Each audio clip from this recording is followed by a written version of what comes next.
I'm Polly Warren and welcome to the Positive Perimenopause podcast. This is the place for some positive inspiration to help you through the rollercoaster ride of perimenopause. I truly believe that with the right support, knowledge and wellness tools, you can feel your best yet, because I'm learning this life phase can be a truly exciting and often pivotal time of life. With every episode, my mission is to support and empower you to own your menopause, because it's time to start taking care of the most important person, and yes, that's you. So thank you for being here and sharing your time with me. Now let's dive in. Hello, and welcome back to the podcast. How you doing? I hope you have survived the in-betweeny bit between Christmas and New Year. It's kind of a weird time, isn't it? I never quite know what day it is, what's going on. But as I record this, it is very nearly New Year's Eve. And actually, as this episode goes out on the 2nd of January, 2024, we are just 2 days into a brand new year. And this inevitably has us all thinking about our lives and where we're at and where we're going and what we want and what we're going to start or stop or change or do differently in our lives. I do think as we get older, we start to believe that we're more set in our ways than ever before, and that our beliefs about ourselves and the world around us are by now pretty well cemented and can't be changed. And society also likes to tell us that when you reach a certain age, there's little point of starting something new, or it gets harder to change the older we get. Well, I just want to say bollocks to all of that. That is a load of rubbish, in my opinion. The turn of a new year, I believe, is a fantastic opportunity to reflect on what has been and to start to dream again into the future of what we desire. Just because we are halfway through our lives does not mean that we stop growing and evolving and chasing our dreams. We are human beings. As human beings, we have this incessant desire to keep growing and evolving. And change is possible for every single one of us. And I truly believe it starts by asking ourselves the question, who do you want to be? Who do you want to show up as in 2024? It's about setting your North Star for the year ahead. So really feeling into that version of you, of who you want to be, and setting that as your North Star. And then start to take tiny steps each day to become that person. And that might be by committing to getting out of bed 5 minutes earlier to meditate, or to add a handful more green veggies to your main meal. Or it might be making an effort to smile and chat to the bin collectors, or spend 2 minutes every day reminding yourself what you're grateful for. Whatever it is, it's a starting point to becoming an even happier, more fulfilled version of you, of yourself. And I know firsthand that even the smallest change can have huge ripples in every area of your life, because how you do one thing is how you do everything. The ripples can be enormous, and it will affect not just you, but also all of those people around you as well. So this is an invitation to resist going for the huge changes as we start a new year, because those are most probably not going to last more than a few weeks. But instead, go for the smaller, more incremental changes, because it's these changes that will make a difference for the long term. And this is something which I touch on in this week's episode, where I talk to nutritional therapist and author Amanda Ryder. So not only do Amanda and I talk about how to eat as well as you can during perimenopause and beyond perimenopause, and she has so many helpful tips for us, but we also talk about how to actually make eating in this way a habit, making it part of just what you do. We also talk at length about Amanda's fantastic book, Feel Good at Menopause. So, without further ado, please welcome the absolutely brilliant Amanda Ryder. Welcome, Amanda. It's really lovely to have you on the podcast. Thank you for joining me. You are very welcome, Polly. I'm delighted to be here. So I think this is a really good episode to be going out at the beginning of a new year, because we are going to talk not just about nutrition and healthy lifestyles, but also actually how you can make these things into habits. So Amanda, I'd love you to start with just to tell us a little bit about yourself and how you've come to do the work you're doing, and also how you have come to write, which I've got here, your book, Feel Good for Menopause, which I must admit, I think is a really fantastic book, very practical, but we can talk more about that in a bit. I've been a nutritionist, a registered nutritional therapist since 2012. So I came to it quite late. We moved to Spain in 1996. And, when I got there, I was like most sort of 20-year-olds eating, packet food and TV dinners and not really connecting food with how you feel. And, it was kind of starting to happen, but not very much. And I just kind of observed the Spanish, and they ate such bright and colourful food, and they were much slimmer, and their skin looked, much more glowy and healthy. And of course, they're getting a bit tanned as well. But, from the lovely sunshine you have there a lot of the year.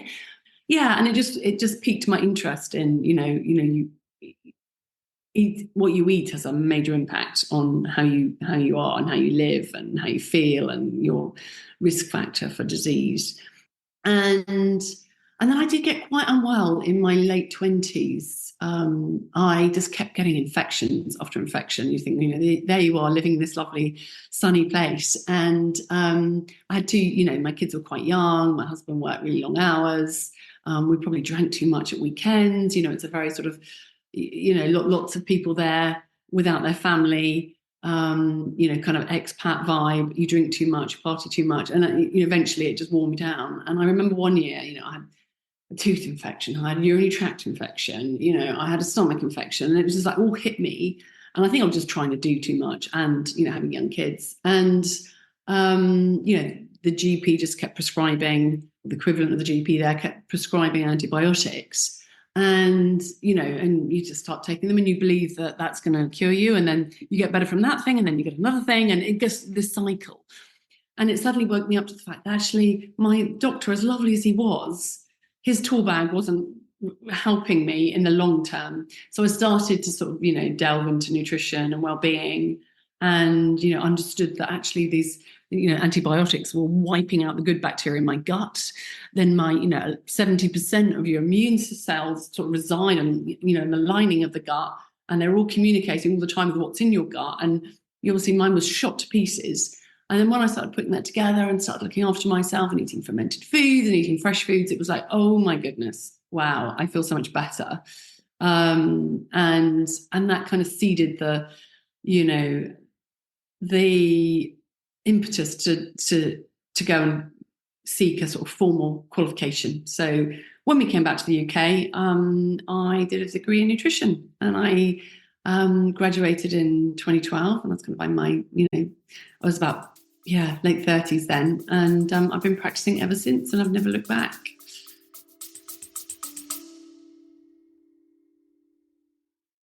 A very quick break to ask you to hit the follow or subscribe button if you haven't already. And if you're enjoying this episode, I'd be super grateful if you could hit those stars and rate it too. Thank you.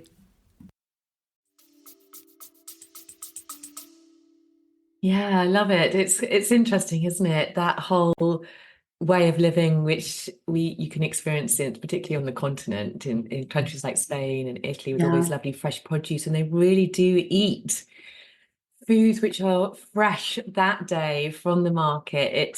It's just such a lovely way to eat. I lived in Italy for a year, and Oh, did it you? is Yeah. completely different to how we eat now. And Yeah. yes, it does affect how we feel. So yeah, Yeah. I love that. So then what then drove you to write this book then, Feel Good for So Menopause? initially, I was sort of, a generalist, seeing everybody from, people with psoriasis or migraines, eczema, IBS. And, you do get pulled all over the place. And I thought, actually, I'd really like to specialize. And of course, then I started going into perimenopause myself, sort of age 47. And it's like, oh my goodness, I thought I had myself sorted out, as I talk about in the book. And then you suddenly get these symptoms. And I thought, oh, I'll be fine because I eat quite well. And, I exercise. I'll cruise through menopause. And I also was just sort of a bit, taken aback by how it really does affect you. And you don't even realize it creeps up on you. And suddenly you're feeling a bit anxious. Certainly for me, I suffered with anxiety, low self-esteem. I wouldn't quite say I did have some depressive moments. It didn't last long, fortunately, but I mean, just horrible, just such a long way from who I was. And then, not sleeping as well, feeling a bit warmer. It's like, oh my God, this is horrible. And you just feel like you want to get back to yourself. So then I did a deep dive into what you can do. And then again, there's quite a lot you can do. And then once you're out the other side, you're like, oh my goodness, why did I put up with that for a year? So I felt quite evangelical once I felt back on my feet. And I wanted to share that knowledge with other women. And I still have women in my clinic that come in and they're almost feel quite, they feel ashamed that they feel so, unwell and tired, and washed out and yeah, just not vibrant or engaging with life. And they sort of blame themselves. And then when you can illuminate what's going on and what they can do about it, it's just I'm just so delighted that I can, help people get out of that fog. And sometimes I've seen women like much older and have been through it and suffered for 10 years. You think, oh my God, it's so upsetting that they've wasted all those years not being their best selves and not living, a good quality of life when they really could have done. So yeah, I feel like I've got this knowledge now, and I really want to help women. So that really inspired the book. And it was lockdown, and I locked myself in the shed. I'm sort of one of those people. I'm always busy. And, I have to have a word with myself is, we're all busy. We're all got important things going on, but sometimes it's just my, modus operandi. And I'm always, trying to do too much in a day. But lockdown came and it's like, I'll just go and sit in the shed and I sort of wrote out the rough draft. So yeah, that's kind of how it all came together, really. Yeah, and I really do love this book because it's kind of is a real 360-degree approach. I know your background is in food and functional medicine, but this really kind of looks at menopause and helping you through menopause from all angles in terms of diet as well as lifestyle. One thing I really love, which you kind of talk about from the start, is let's talk about the nutrition side of things first, is this feel good form, which I really like because it's really simple, really straightforward. So I wonder if you could just explain what that is and how that can help us at menopause. Yeah, sure. So the feel good four is really just a way of like when you're putting a plate together, thinking about what do you have on the plate, that's going to kind of nourish you, balance your blood sugar, make you feel good after the meal, not just when you're eating the meal. So the feel good four, it starts off with protein. So you need protein. We need protein to balance blood sugar. We need it for our muscles, making immune cells for our bones.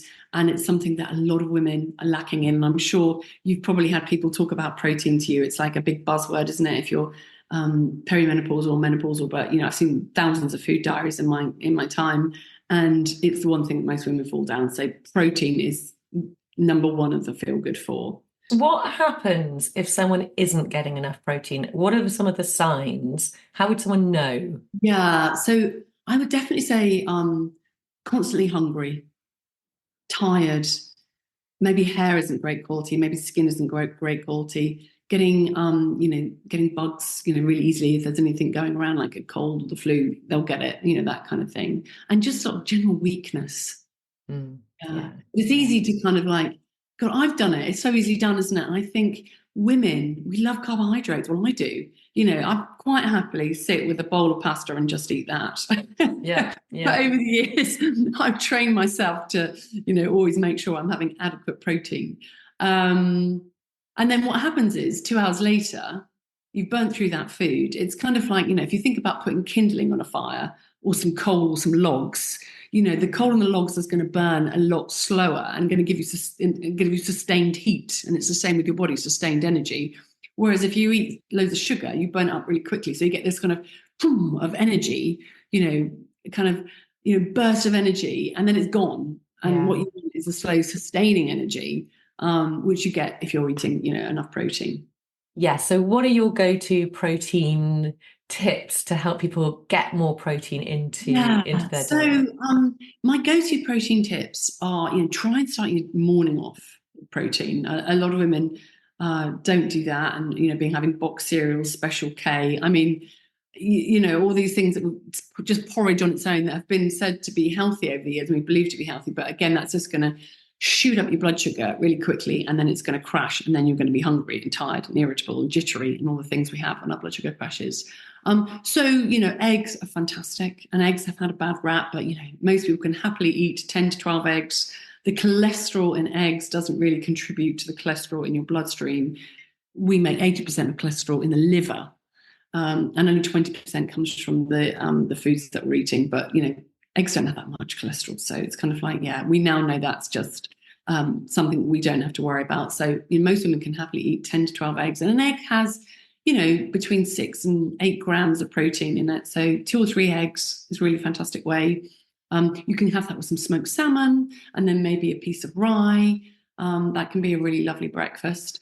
If you're making things like porridge, again, I know you're on Instagram, but you see like people saying you can't possibly have, oats if you're a perimenopausal woman. It's a disaster for you. But oats are lovely, aren't they? I would say if you're having oats, buy organic, because they, normal oats are really heavily sprayed. But, if you're having oats, what I will do is I'll sometimes stir in a collagen powder. Collagen is a protein. Or I will add like nut butters, some toasted nuts, maybe some tahini, some Greek yogurt. Greek strained yogurt is the yogurt with the highest amount of protein. You get 10 grams of protein per 100 grams of Greek yogurt, whereas I think most normal yogurts are about 5 grams. So just thinking a little bit more, what you're having for breakfast, or have a smoothie. And I know sometimes on cold days you don't always fancy smoothies, but sometimes you do. And I will put tofu, like silken tofu, which is like soya bean curd, in a smoothie. And boom, you've suddenly got your 20, 25 grams of protein, and it gives a lovely, silky, smooth texture. And then you can just build up that smoothie with other things like banana or some berries and some yogurt. Oh, that's a good one. Yes, because I often put yogurt in my smoothies. I'll put some ground linseed. I'll put some. I might put some protein, some really nice kind of protein, healthy protein powder in it. But yes, tofu. I like that. That's Silken tofu is really good. And I had a smoothie today. And do you do anything with that tofu before you put it in, or you just do it? No, I just raw? literally get it out of the packet, and you want silken tofu rather than sort of firm tofu. Okay. You can get it in most supermarkets now, and I just use about half, and that will give me, that's probably about 120 grams, which will give you about 25 grams of protein. Okay. And would you go organic on the tofu as well? Yes, I do not go organic where I can. I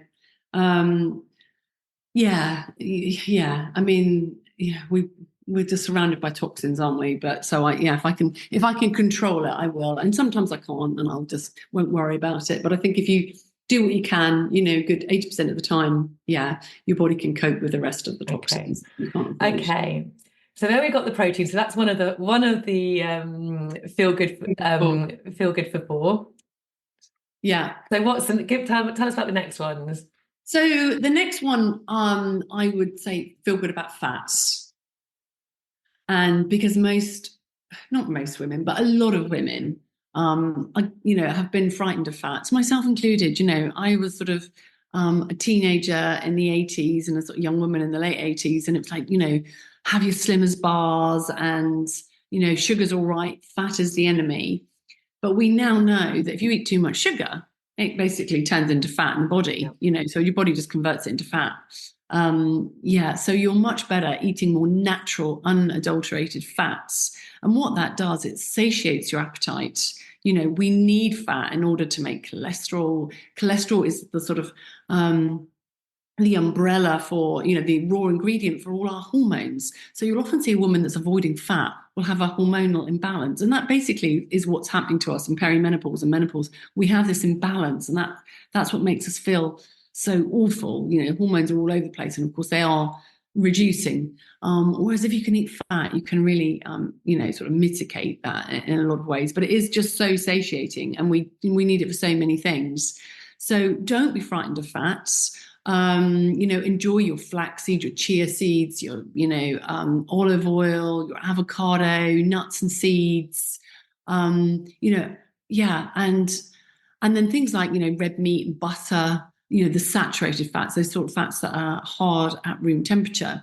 I would say, still enjoy them, but don't have them like every day. That would be my approach. And I think as time goes on, like I talk about in the book, I think we will all be able to do a very simple test to see how we as an individual react to saturated fats. But at this moment in time, we don't have that. So I think for most people, let's err on the side of, caution. But, just having those sort of saturated fats, less, maybe 2 or 3 times a week, but not too often, not every day. But things like, saturated fat in yogurt. I mean, we've been eating those for millennia and we've been fine. There's so many good things in yogurt, the lovely beneficial bacteria, and it's a very sort of natural food. So yeah, the message is, you have your proteins, you have some really lovely fats with it. It's going to be much more satiating. And, you need fat to absorb your fat soluble vitamins. So vitamin A and K and D and E. And again, when you see people that aren't eating enough fat, they're constantly hungry, and they pick up all the bugs that are going around. They don't have, they're not absorbing all those, so those vital vitamins. It's just such a shift in mindset. I think hopefully people are beginning to shift, and I think it's just the name fat that gives it a bad rap, doesn't it? Because people are thinking, oh my god, it's going to make me fat. Yeah, exactly. Your body. Yeah. Exactly. Okay. And also think about fat. When you're cleaning fat off a pan, it doesn't come off. You need, you need your washing detergent. Because it's so greasy, and people think that it does that in the body and it furs up the arteries. It doesn't. We have enzymes to sort that out. It's not that. And if you think about Paleolithic, woman, she wasn't worried about fat. She was eating loads of fat. And I always think about even like the 1950s when women were eating, tallow and lard and the skin off the chicken. Oh my God, they would have loved the skin of the chicken. It was such a treat. But they were eating whole, unadulterated foods, and they were eating like 3 times a day. I mean, my grandmother said you would never walk around with a cup of tea or coffee or eat on a train or any of the things that we constantly, if you're not drinking something or eating something, oh my goodness, I'm going to pass out. I need to be like, I can't have the smallest modicum of hunger or something's going to happen to me. We've kind of had that drilled into us. And it's absolutely fine to be hungry and go those sort of 4 or 5 hours between foods, which you can do if you're eating proper meals. Yes. That makes sense. Yes, I like that. Like what you say about eating, that actually meal timing is everything.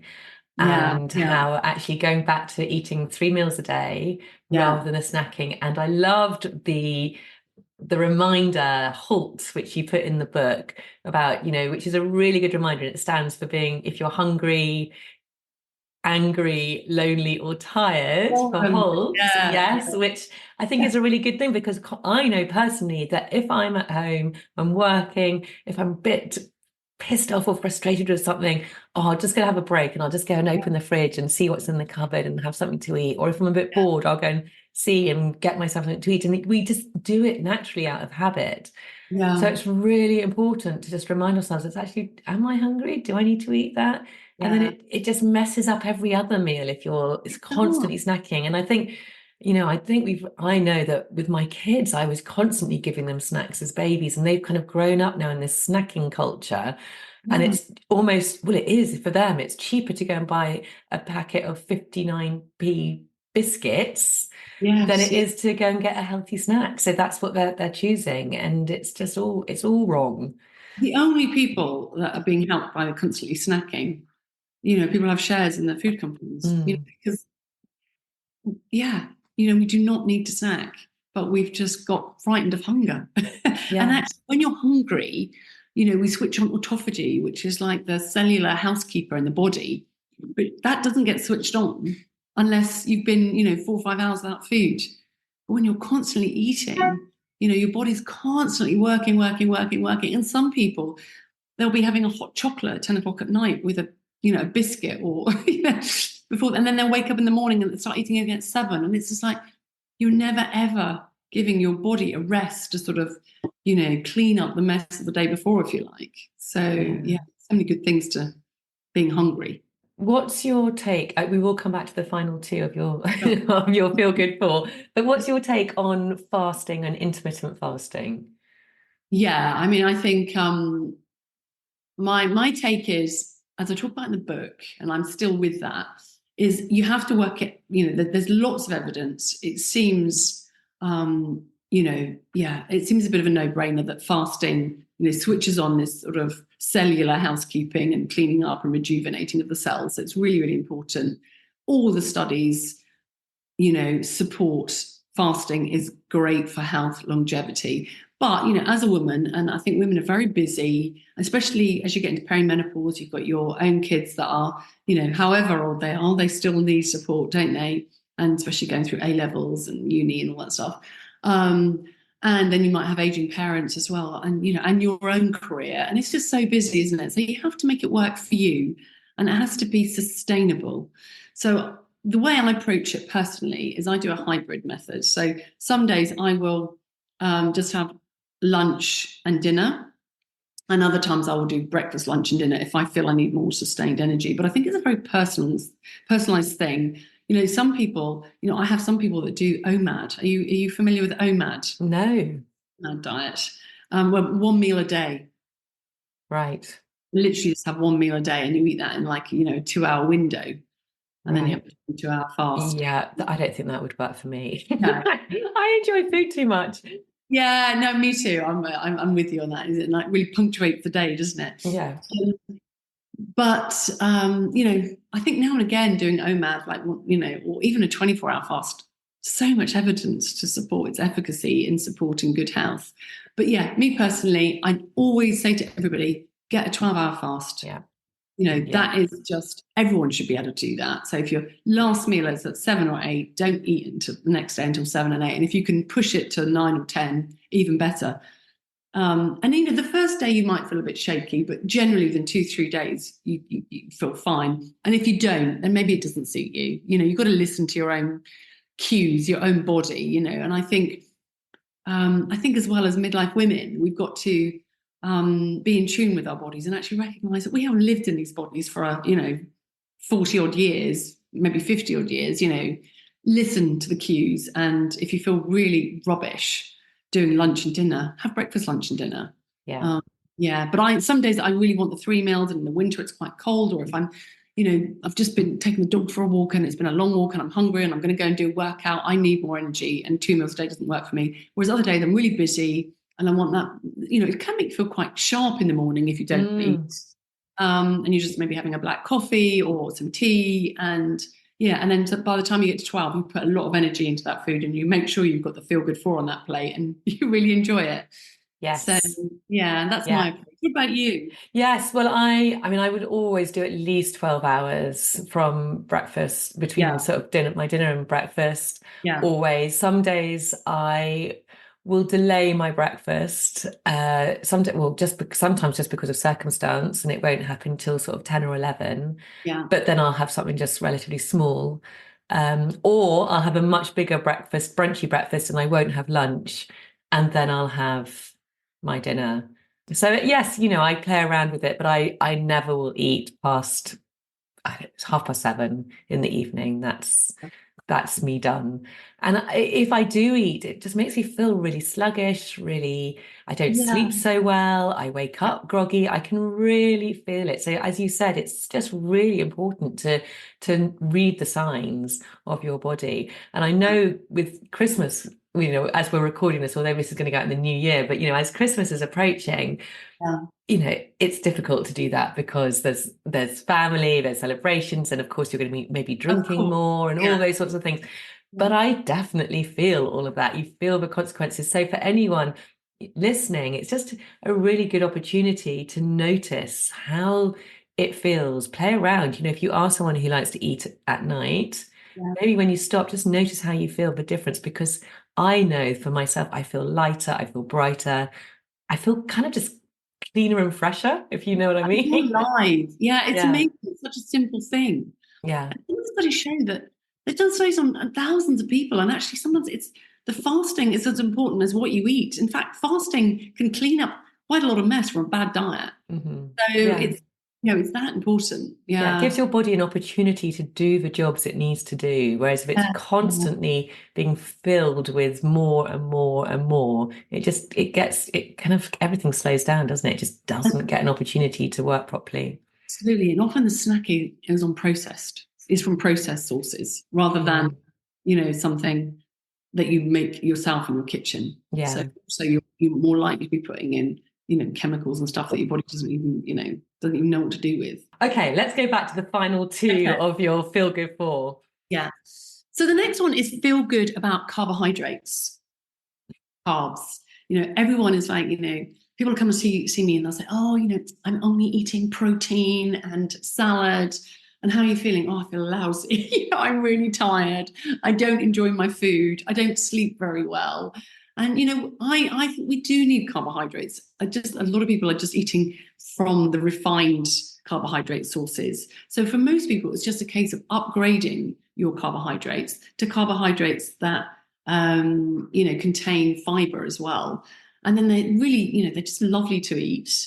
And they also, they feed the good bacteria in the gut. They stretch your stomach, so they make you feel full. So it's just a case of, instead of eating white rice, breads from packets, disaster, whether it's white or brown, they just raise your blood sugar so quickly. That's real kindling on the fire.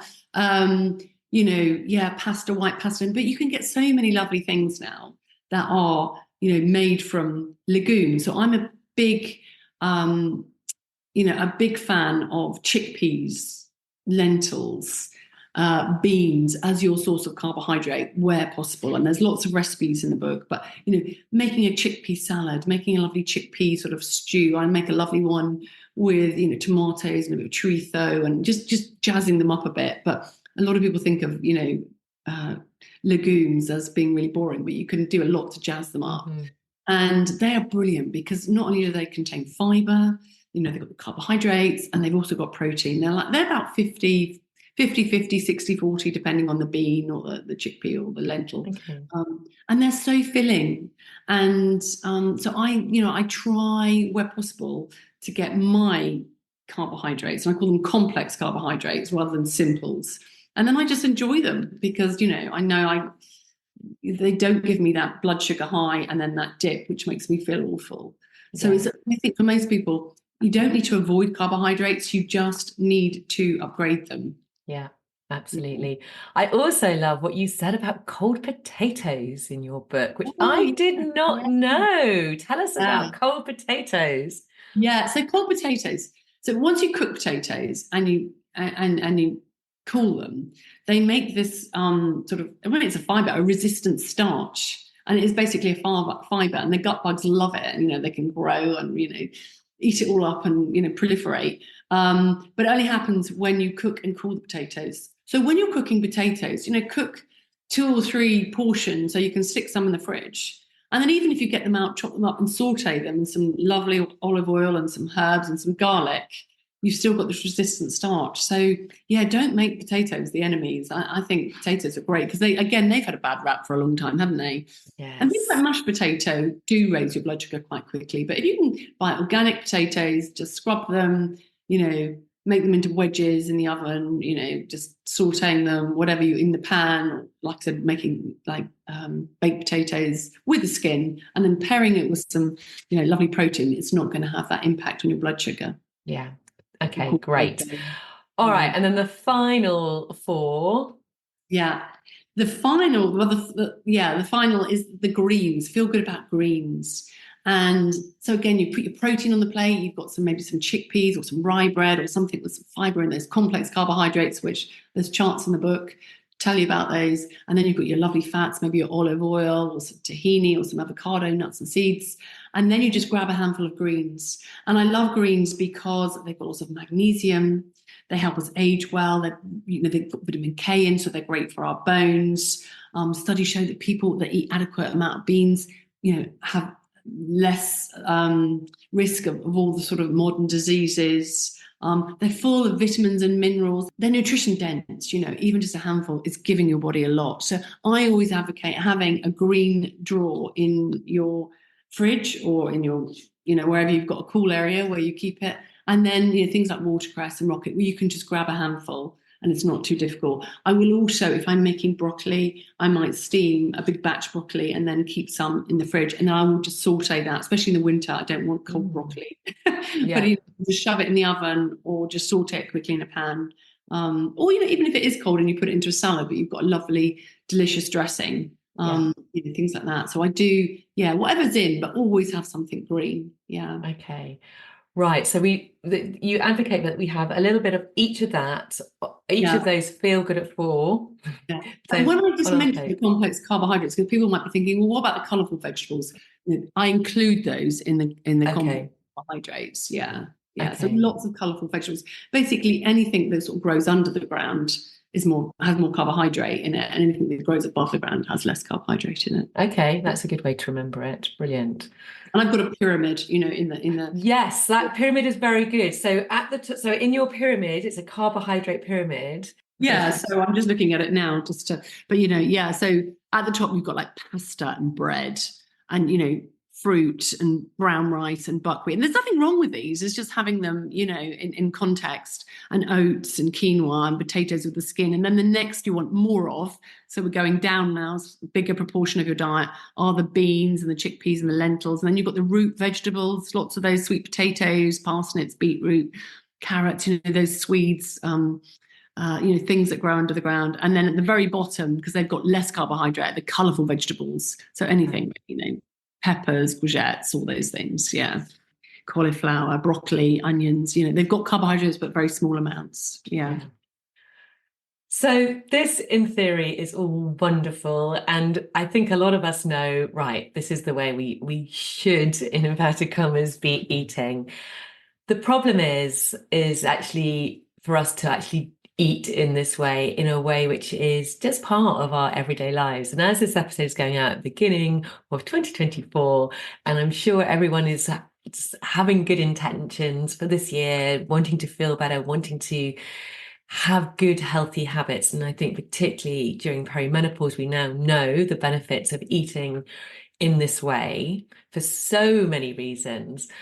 What are some of your tips or your go-tos for helping people to actually instill these healthy habits going forwards? Yeah, that's such a great question, Polly, because you can go on the internet. I know there are tons of diets, but all diets work short term. Whether it's the brown rice diet, the potato diet, the Cambridge diet, the whatever, they will work. But you can't stick to them. So I think sustainability, it's changing your habits to something that you enjoy and that you're going to carry on doing.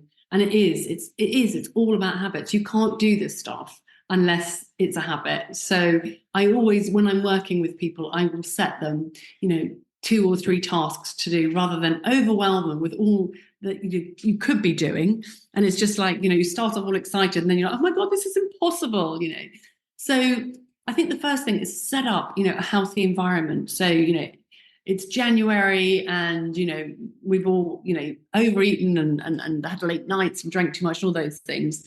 But, look at your cupboards and make sure you've got jars of chickpeas and lentils and beans there. Sort out your fridge, get that green drawer going so you can have, lots of lovely leafy green vegetables in there, chard and spinach and rocket and watercress and all those things, and try and keep that stuff in there. So even when you're having a day and you don't feel very motivated about eating well, you can always just grab that handful of greens. So make your environment much harder to go to things like biscuits and chocolate and all those sweet treats that we're all hardwired to eat first, So, either get them out of the cupboard or put them somewhere like, in a tin on the top shelf. So when you're getting them, it's quite a lot of effort, but keep all the lovely fresh stuff in your fridge. And again, make sure you've got, the protein, lots of nice eggs, maybe some smoked salmon. In the book, I always make, some mackerel on a Monday and have a big jar of mackerel pate, which is really lovely. Get some nice healthy yogurts in there. Just really, set your week up with healthy food in your fridge. And you can do that on a Monday. It's just, thinking about what you're going to have that week. And I know sometimes even I don't do it, it's hard, but if you can be 2 or 3 days ahead even, that will make a real difference. When you get to dinner time and you've had a really busy day and you've got no headspace to think about what you're having for dinner, but if you've thought about it in the morning or a couple of days before and it's all in the fridge, it's so much easier. Or, my God, it's so good when that happens. I love it when I'm organised and I've got all the food and I know. But we don't always set ourselves up for that, do we? Yeah. And I'm guilty as charged. But yeah, just trying to, at the beginning of the year, while you've got that sort of zest and motivation, setting yourself up for success. So a healthy fridge, lots of healthy proteins, lots of healthy, legumes and brown rice and all those lovely things. And thinking about, definitely thinking about the next 2 to 3 meals, just keeping it as simple as that and sketching out what you're going to, roughly think about what you're going to have. Secondly, I think about ensuring you get that 12-hour fast, thinking about, do I have dinner at 8? Sometimes they're getting pushed to 9, or I'm having a snack on the sofa. Start knocking that on the head. Start saying to yourself, like you've done, at 8 o'clock, my kitchen is closed and I don't eat anything else other than herbal teas. And the first couple of nights, it will be really hard. But then after that, it just becomes a habit. So sometimes you have to push through what I call the pain barrier. But you can do it. We can all suffer for 2, 3, 4 days, and then your body gets used to it. But maybe not doing that all in one day, just setting yourself out, like, maybe 1 week going to focus on getting your environment really healthy. The second week, you're going to focus on, maybe making a meal plan. The third week, you're going to make sure you have that 12, 13-hour fast. And then I would think about your, the hours between meals. So try, and if you're someone that, and a lot of people are having, they're having 3 meals a day and then maybe 2 or 3 snacks. And that snack might be a latte, but like a latte will, it's got milk in it. It's going to do something to your blood sugar. And if you're having 2 or 3 lattes in the morning, that's constantly, your body's having to work to digest that. Plus it will be peaking your blood sugar a little bit, So thinking about having nice clean breaks between meals. If you can, and if you're wanting to lose weight, it's a really good idea to have black tea or coffee in between meals rather than tea with milk. Yeah. So trying to maintain 4 to 5 hour gaps between breakfast and lunch and dinner. Well, I could go on, but I don't want to. Yes, no, exactly. I think that's enough. And but that's the thing in terms of instilling a new habit, you have to just start small with one thing. When you feel that is embedded, then introduce something else. If you set yourself up with too much, then you're just going to probably fall off, and then you'll just go, oh, I can't be bothered to do it. It hasn't worked. So I'm not that healthy person. I'm not going to bother. And on that note, I've just done a weight loss program with 10 women. Obviously each week I set them up for 2 or 3 tasks. Some of the first ones are definitely the gaps, and that overnight fast makes a massive difference. If you don't change anything else, just doing that, it makes a massive difference. But then I also say to people, when they sort of thinking, oh, I'm only having 3 meals a day, and then at work and someone comes out with the residual quality street left over from Christmas, and you're a bit bored and you've got a cup of tea and you have one, you've got to say, okay, you've got to start identifying with that healthy mindset and start making your identity more in line with that. Like, what would a healthy person do? She'd say, no, I'm not going to eat, 2 teaspoons of sugar just like that.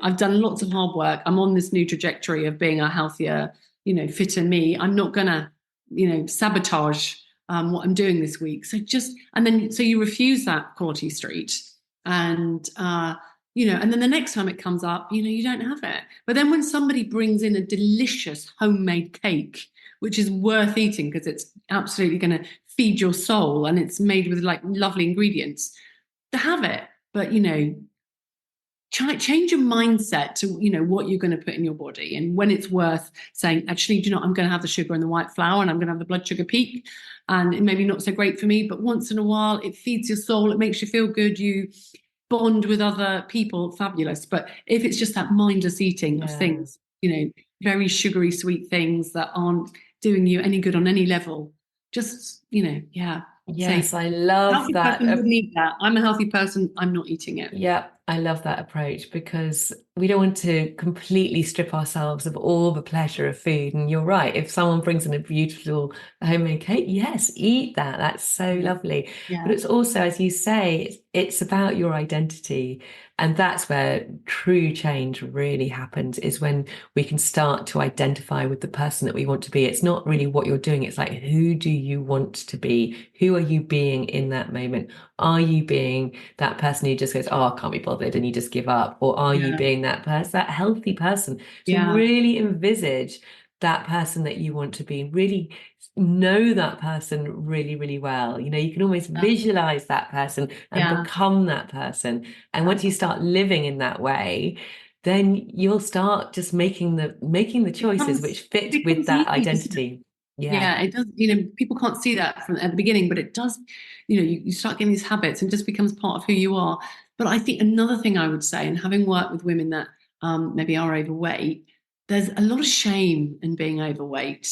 And the mindset is, oh, well, it's only me. What does it matter? I'm not going to lose the weight anyway. I'll just have that little bit of, I mean, literally, what is it, 30 seconds while that sweet's being eaten? It's not very long, is it?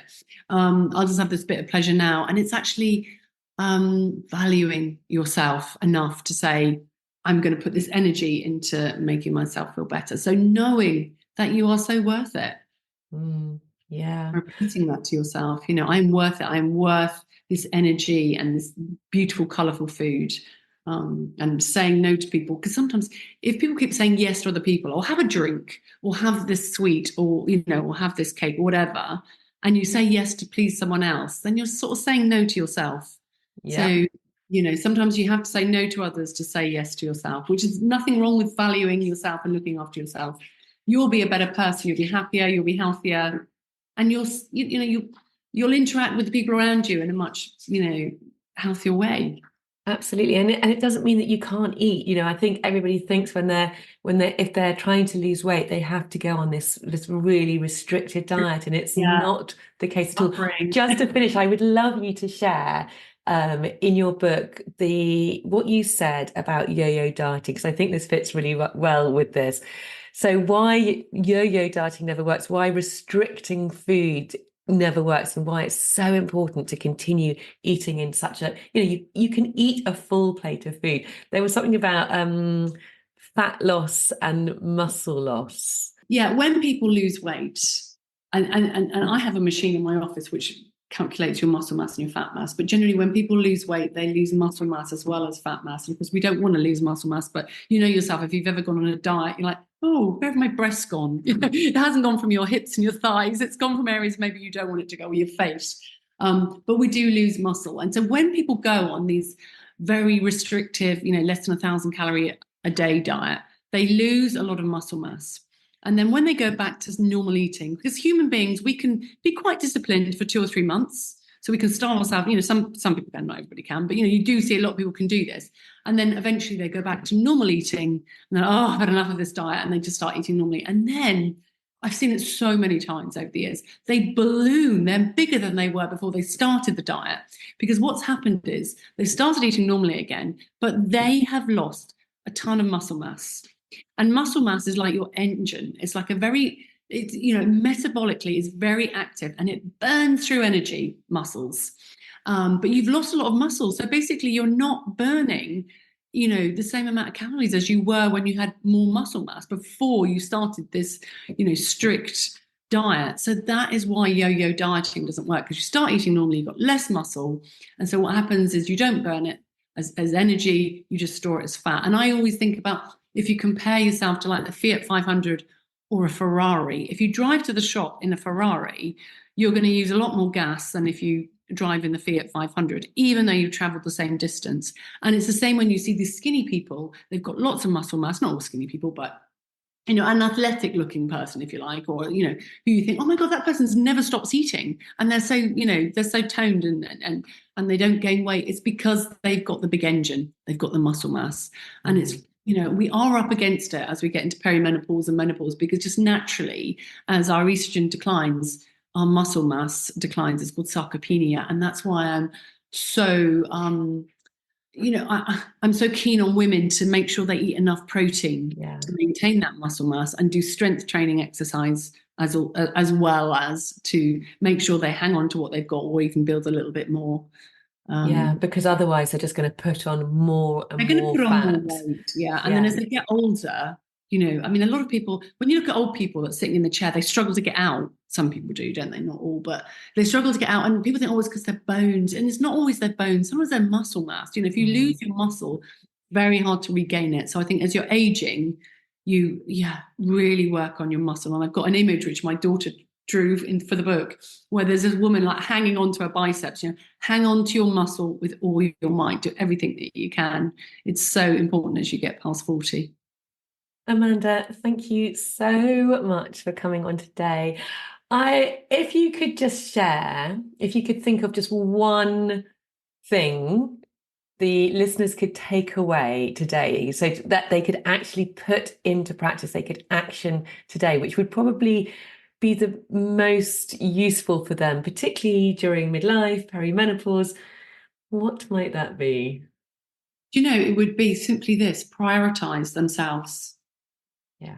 I think, midlife women, they put everybody else first. Sometimes they even put themselves behind the dog. I've heard people say, the dog eats first or whatever. But, by prioritizing yourself, you will feel better. You will be happier. That will affect the people around you. But just knowing you are worth it. And I think midlife women have so much to offer.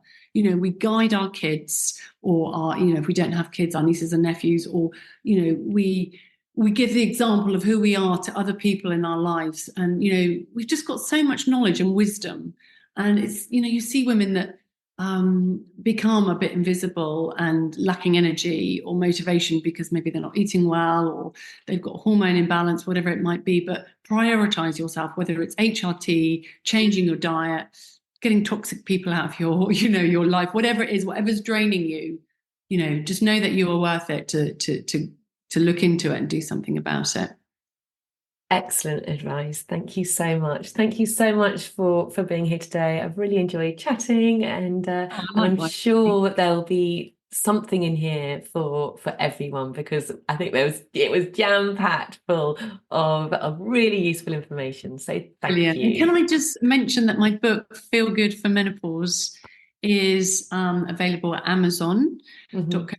And if anybody would like to follow me on Instagram, and I often put, sometimes I give advice, and sometimes I do like reels and recipes, all the sort of foods that I eat and I advocate others eat. And that is just Amanda Ryder with a Y, Amanda Ryder Nutrition. Amazing. Thank you. Thank you for reminding me to, thank you for sharing with, I nearly forgot. Yes, the book is really good. I really do recommend it, because it's very easy to read. It's a really good reference book. I know there are lots of menopause books out there, but actually this one, I found it really did resonate with me. And it's it's just really easy to kind of get what you need from it. So yeah. Brilliant. Oh, I'm so pleased. All right, take care. Thanks a lot. Okay, thanks, Polly. Here are today's takeaways. Number 1, prioritize protein. Adequate protein intake is crucial for overall health. Try and start the morning with protein-rich foods, things like eggs or smoked salmons, nuts and seeds. Number 2, embrace healthy fats. They fill you up and support hormone production and help you absorb vitamins. So think things like flax seeds, olive oil, nuts again. Saturates like butter and red meat are okay, but in moderation. Number 3, upgrade your carbs. So choose carbs with fiber. So things like legumes and root veggies. These help feed your gut bacteria, stabilize blood sugar, and also help keep you full. Number 4, go green daily. A handful of greens, which are full of magnesium and vitamin K, is a nutrition powerhouse for aging well. why not consider keeping a shelf or a space or a drawer in your fridge so that you have easy access to greens at all times? Number 5, build sustainable habits. So start small, celebrate your progress and integrate healthy habits into your lifestyle. Remember, environment does matter. So this is when it's important to stock your fridge with healthy options and make those not so healthy options harder to get hold of.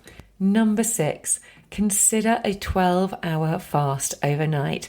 This helps you to become comfortable with hunger and gives your body an opportunity to rest and reset.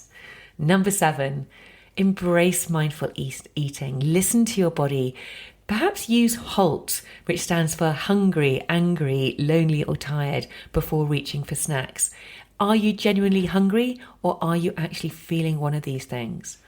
Number 8, shift your mindset. Identify with a healthy version of yourself and make choices that align with it. Number 9, it's time to ditch yo-yo dieting. Restricting food leads to muscle loss and weight regain. It's just not worth it. And number 10, prioritize yourself. Identify what drains you and say no to protect your energy for self-care and healthy habits. Above all, just remember, small steps and self-compassion are key to lasting change. Be kind to yourself, but at the same time, make a commitment to yourself. That is everything for this week. If you enjoy listening to this podcast, then I'd be so grateful if you could leave me a review or just rate and subscribe wherever you listen to your podcast. It really does help this show. You can also now support the show if that feels like something you'd like to do, are able to do.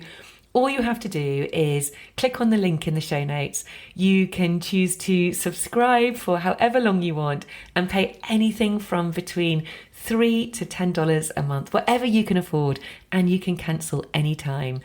It would be amazing, as it will really help me to continue to put out weekly episodes. But then at the same time, I absolutely love being able to put out this free content. So it's only if it's something which feels aligned to you and it's something you can afford, only because I've had people asking me how they can support me. So thank you so much in advance if that is you. And in fact, in 2024, I've decided it is time for a sponsor for this podcast. So if you know any small business whose brand would be aligned with this podcast, then I would absolutely love to hear. Okay, that is all for this week. Have a fantastic week. I really cannot wait to speak to you next time. Take care. Lots of love.